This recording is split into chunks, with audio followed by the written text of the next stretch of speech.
Flies when you're having fun. We've already come to our final thoughts segment of the show. Dan, 1 minute on anything you want to talk about. All right. This is an exciting time for boxing and thus for those of us who still follow the sport, either as fans or media. And it's particularly exciting for boxing in Michigan. On May 2nd, Floyd Mayweather, born and raised in Grand Rapids, will take on Manny Pacquiao in the richest prize fight ever. Over $100 million Mayweather's going to walk with. Not bad. Truly elite defensive fighter. The 47-0 Mayweather is the sport's biggest star, has built a resume among the all-time greats. There's more than just Mayweather, though.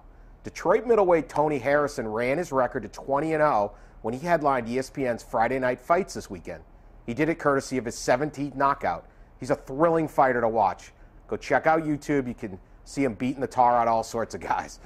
No one is saying Harrison is the next Mayweather because there's only a few guys who have ever been that good. He is a rising talent, though, and that's always fun to watch develop. He's also proud of his home.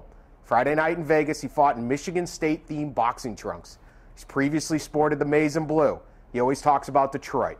So this spring, as boxing takes a turn through the mainstream, Michigan has produced the greatest current champion and perhaps a future one, too. Excellent stuff. Rod, you're up.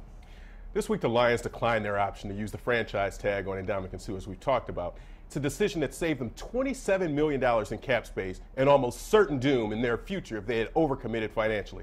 Lions got in this position through a series of renegotiations that made Suh's contract too big a pill for them to swallow, and now they could lose him to another team with no compensation at all.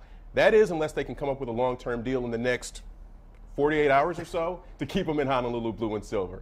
And for a change, they made the right choice and had to cut their losses in that Suh situation. There's no player like him in the NFL, but the Lions have to find the next best thing, given all the improvements they've made on defense.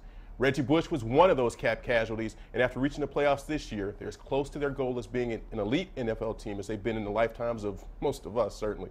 Calvin Johnson, Matthew Stafford aren't getting any younger, and the Lions' window of opportunity is closing. Parting with Suh is going to help that cap number and keep that window open, but who knows for how long. Interesting stuff, Rod. Appreciate the thought. All right, College Basketball Championship Week is here. For the next few days, the smaller conference champions will be crowned. Sadly for our area, none of our local teams have a chance at that Cinderella moment anymore. Oakland, Detroit have been eliminated from the Horizon League, while the best women's team in the city, Wayne State, also fell to the upset bug, dropping a 1-point game against Walsh College. My point is this: I love it.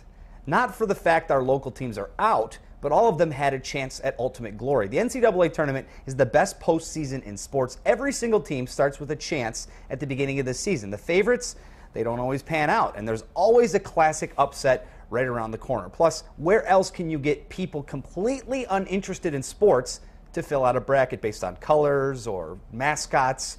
Choose wisely, my friends, as you continue to fill out those brackets. Guys, any more final thoughts you got for me today? You always lose the office pool to someone who goes with the Gladys in accounting. Every year, Gladys in accounting. Kentucky. Just dominant state flower. They always go, Dominant state flower. yeah, pick Kentucky. That's our Rod, Dan.